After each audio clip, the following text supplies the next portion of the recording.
ஐயா வணக்கம். உங்களோட வணக்கம். கேள்வி வருட பலன்கள் அப்படின்னு சொல்லிட்டு சொல்றாங்க. அது தஜகன்னு நார்த் இந்தியாவில் சொல்றாங்க. நம்ம ஊர்ல வந்து வருட பலன்கள்னு சொல்றாங்க. இப்போ பிறந்த நாள் ஜாதகத்துக்கும் வருட பலன்கள் கொண்டாட ஜாதகத்துக்குள்ள வித்தியாசம் என்ன? அதை உபயோகப்படுத்தி நம்ம எப்படி பலன்களை வந்து அந்த ஜாதகருக்கு சொல்லலாம் அப்படிங்கிற ஒரு சின்னதா சொன்னீங்கன்னா ரொம்ப சந்தோஷப்படுவேன். ஓகே. இந்த வருட பலன், அதாவது தஜிக ஜோதிடம்ங்கிறது சோலார் ரிட்டர்ன் சொல்லுவாங்க ஆங்கிலத்துல. Solar return. நான் பிறக்கும்போது பூமி எந்த டைரக்ஷன்ல எத்தனை பாகையில என்ன இருந்ததோ அதே டைரக்ஷன் அதே பாகைக்கு திரும்ப வரும்போது அடுத்த வருடம் ஆரம்பமாகிறது. இப்ப நம்மளுடைய ஜனனம் வயசு எவ்வளவுன்னு கண்டுபிடிக்கணும் அப்படின்னா, பூமி எத்தனை முறை சூரியனை சுற்றி வருகிறதோ அத்தனை முறை தான் நம்மளோட வயது. ஒரு முறை சுற்றி வந்தா நம்மளுக்கு ஒரு வயசு கம்ப்ளீட் ஆகுது. அப்ப அந்த கம்ப்ளீட் ஆகி நெக்ஸ்ட் இயர் ஸ்டார்ட் பண்றப்போ கிரக சூழ்நிலையில் எப்படி இருக்குதோ அதே பொசிஷனுக்கு சுற்றுவட்ட பாதையில அதே பொசிஷனுக்கு பூமி வந்த அப்புறம் கிரக சூழ்நிலை இருக்குதோ அந்த வருடமானது அதுதான் நடக்கும்ட்டு தஜகத்துல சொல்லியிருக்காங்க. தஜக முறையில. அப்போ இந்த வருடம் இப்ப தசா புக்தி அடிப்படை எடுத்தோம்னா தசா இந்த வருடம் நடக்கும் ஒரு தசா புக்தி காலம் பெரிய லெவல்ல போயிருக்கும். அப்ப இந்த வருடம் ஃபுல்லாவே எனக்கு நல்ல தசை நல்ல புக்தின்னு இந்த வருடம் முழுக்க அப்படி இருக்குன்னு சொல்ல முடியாது. இந்த வருடத்தில் நன்மையும் நடக்கும், தீமை நடக்கும். அப்ப நன்மை எப்ப நடக்கும்? தீமை எப்ப நடக்கும்? இத தெளிவா சொல்றதா இந்த வருட லக்னம் சொல்லக்கூடிய தஜக முறை. இப்ப அதுக்கு ஒரு சார்ட் ஒண்ணு சிம்பிளா ஒரு சார்ட் ஒண்ணு ப்ரிப்பேர் பண்ணி, அதுக்கு தஜக முறையில இந்த வருடம் இந்த சார்ட்டுக்கு என்ன நடக்கும்? அது எப்படி சொல்றது? அப்படின்னு பார்ப்போம். ஓகே.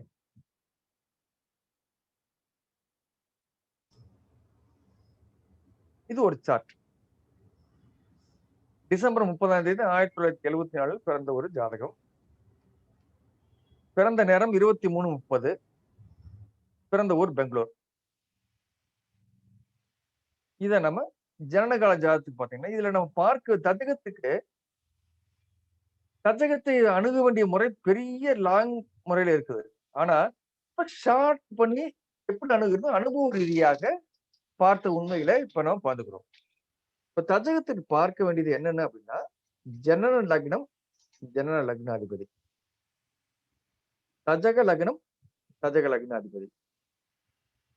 முன்தா லக்னம், முன்தா லக்னாதிபதி. இவங்க 6 பேர்களுடைய பொசிஷன் பிளஸ் சூரியன். ஏன்னா சூரியனை பேஸ் பண்ணி தான் நம்ம தஜக முறையை இயங்குது. சோலார் ரிட்டர்ன்ங்கிறதுனால சூரியன்.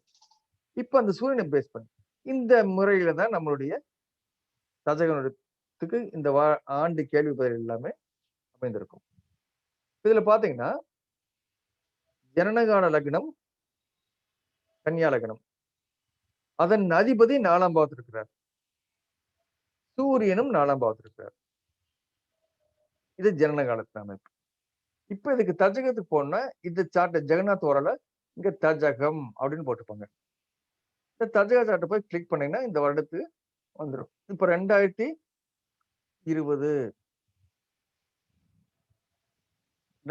தான் பார்க்கணும் இப்போ. ஏன்னா டிசம்பர் 2020 இருந்து 2021 டிசம்பர் 30 2020 இருந்து 2021 வரைக்கும் ஒரு ஆண்டு அப்படிங்கிறனால இந்த இதை போட்டுட்டு தென் ஃபைண்ட் தஜக சார்ட்னு கொடுத்தீங்கன்னா இந்த சார்ட் வந்துடும். இங்க பாத்தீங்கன்னா டிசம்பர் 30 2020 இவருடைய இந்த ஒரு வருடம் இங்க ஆரம்பிச்சு ஒரு வருஷத்துக்கு இருக்கு அந்த நிலைமை. இப்ப லக்னம் பாத்தீங்கன்னா அதே புதனுடைய வீட்டுல தான் இருக்கு. ஆனா மிதுனத்துல இருக்கு.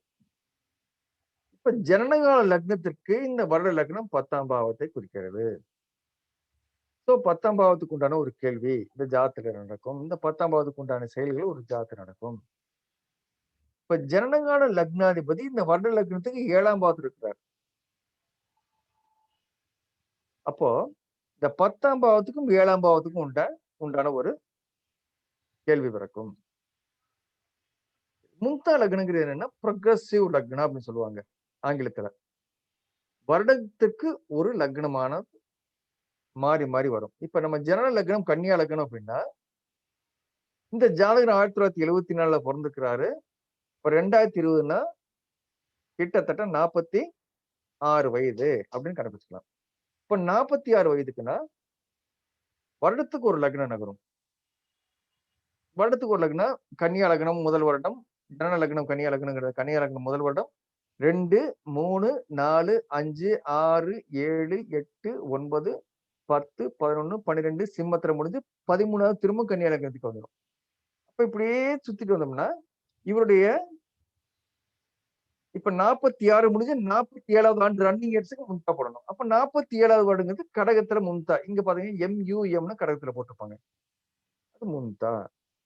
எப்பவுமே இந்த முன்தா லக்னமானது வருட லக்னத்திலிருந்து 4, 6, 7, 8, 12 இந்த பொசிஷன்ல இருந்தது அப்படின்னா அந்த வருடம் நமக்கு நன்மை நடக்காது. நன்மையான செயல்கள் மேக்சிமம் நடக்காது. இதுல 7ஆம் பாவத்துல இருந்த திருமணத்தை மட்டும் கொடுக்கும், அது பிரச்சனை மூலமாக கொடுக்கும்னு அர்த்தம். இப்ப 2வது பொசிஷன் இருக்கு. வருட லக்னத்துக்கு முன்தா லக்னம் 2வது பொசிஷன் இருக்கு. ஜனன லக்னத்துக்கு 11ஆம் பாவத்துல இருக்கு. முன்தா லக்னம். அப்ப முன்தா லக்னம்ங்கிறது ஒரு நன்மையை செய்ய போகிறது. இந்த வருடம் இவருக்கு நன்மை தரக்கூடிய ஒரு வருடம். சரி. இப்ப முன்தா அதிபன் யாரு? சந்திரன். அப்புறம் முன்தால இருந்து 12ஆம் பாவத்துல இருக்கிறார். முன்தா அதிபன் முன்தா லக்னாதிபதி முன்தா லக்னத்துக்கு 12ஆம் பாவத்துல இருக்கிறதுனால அந்த 12ஆம் பாவத்துக்குரிய செயல்களை செய்ய போறோம். ஆனா லக்னத்துல வருட லக்னத்துல பார்க்க இருப்பார். அப்ப சுப செலவினங்கள் நடைபெறுவதற்கு ஒரு வாய்ப்பு இருக்கு. ஜனனகால லக்னத்துக்கு 11ஆம் அதிபதி 10ல போய் உட்கார்ந்துருக்கார். அப்ப தொழில் மூலமாக பண வரவு வருவதற்கு ஒரு வாய்ப்பு இருக்கு. சரி. இப்ப ஜனனகால லக்னாதிபதி வருட லக்னத்துக்கு 7ஆம் பாவத்தில் இருக்கிறார். பார்ட்னர்ஷிப் அல்லது திருமணம் ஆகாதவர்களுக்கு இந்த ஆண்டு திருமணம் நடைபெறுவதற்கு ஒரு வாய்ப்பு இருக்கும். அடுத்தது சூரியனோட கம்பேர் பண்ணோம். இப்ப ஜனனகால சூரியன் முதல் நாள்ல இருந்து இப்ப சூரியன் வந்து லக்னத்துக்கு 7ல இருக்கு.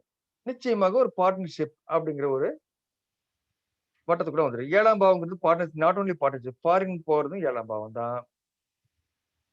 தொலைதூர பயணம் மேற்கொள்வதும் 7ஆம் பாவம் தான். திருமணம் நடைபெறும்னா அதுக்கும் 7ஆம் பாவம் தான். இப்ப இந்த 7ஆம் பாவத்துக்கு உண்டான வேலைகளை இந்த வருடத்தில் நடைபெறும். ஏன்னா சந்திரன் வேற பார்வை செய்யறாரா, அப்ப நிச்சயமாக தொலைதூரம் பயணம் மேற்கொள்ள வேண்டிய ஒரு சூழ்நிலை வரும். இந்த மாதிரி ஒவ்வொரு வருடமும் ஜனன லக்னம் லக்னாதிபதி, வட லக்னம் லக்னாதிபதி, முன்தா லக்னம் முன்தா லக்னாதிபதி சூரியன், இவர்களுடைய பொசிஷன் ஒவ்வொரு வருடம் மாறிக்கொண்டே இருக்கும்.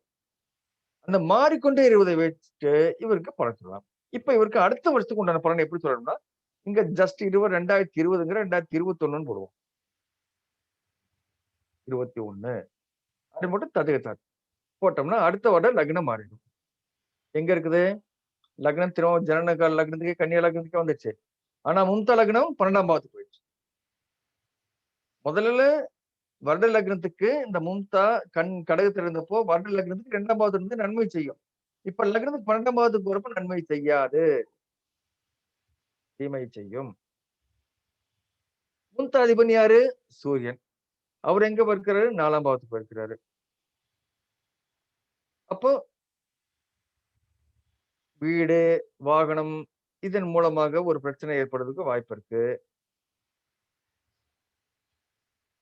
இப்ப ஒவ்வொரு வருடத்துக்கும் இந்த பலன்களானது மாறிக்கொண்டே இருக்கும். இது வெறும் அந்த வருட லக்னம், தஜக லக்னம், மும்தா லக்னம் இதை மட்டுமே வச்சுட்டு நம்ம பலன் சொல்லக்கூடிய ஒரு முறை. கொஞ்சம் நம்மளுடைய மைண்டை யூஸ் பண்ணி இதை சொல்ல ஆரம்பிச்சோம்னா வெகு தெளிவான ஒரு ரிசல்ட்டை நம்ம கொடுக்கும். இந்த வருடத்தில் என்ன நடக்கும், என் உடல்நிலை எப்படி இருக்கும். இப்ப சாதாரணமா யாராவது கேள்வி கேட்க வர்றாங்க அப்படின்னா 20 வருஷம் கழிச்சு நான் எப்படி இருப்பேன்னு யாரும் கேட்க போறது இல்ல. 20 வருஷத்துக்கு முன்னாடி நான் எப்படி இருந்தேன்னு யாரும் தெரிஞ்சுக்க போறது இல்ல. அடுத்த வருடம் நான் எப்படி இருப்பேன், அதுக்கு அடுத்த வருடம் நான் எனக்கு எப்ப திருமணம் நடக்கும், திருமணம் நடக்கணும் ஒரு எப்ப 24 25 வயசு ஒரு வந்து கேட்கணும் ஒரு 2 வருஷம் 3 வருஷத்துக்குள்ளதான் கேட்பாங்க. அப்ப அதுக்குண்டான காலகட்டத்தை நம்ம எப்படி நிர்ணயம் பண்ணோம்னா இந்த தத்துவத்தை போட்டோம்னா தெளிவாக இந்த வருடத்தில் நடக்கும், இந்த வருடத்தில் நடக்காது.